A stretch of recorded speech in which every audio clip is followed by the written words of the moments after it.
Јас сум пресреќен што вакви дебати се развија после мојата дискусија, но како и да е. Зборуваме за криминална влада. Ајде да видиме вака се. Колешке, не знам дали знаеш, ти може и си била на трудничко боловање, па не знаеш. Набавки во здравство. 6 јавни набавки во вредност од 250.000 евра со преговарање во 4 очи. Завршиле во раците на доктор Пановски. Јавна здравствена установа Универзитетска клиника дигистемна хирургија. На 13.3. склучува договор за хируршки конци, игли и така натаму со акционерско друштво доктор Пановски во износ од 3.953.260 денари.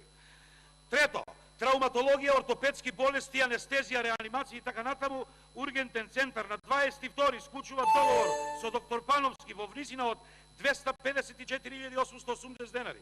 Институт за белодобри заболувања кај Козле, Скопје, склучува договор со акционерско друштво Пановски и така натаму во висина од 959.234 денари. Уште 7-8 има, господине премиер, проверете си го и ова. Се надевам дека ви одговорим на криминал.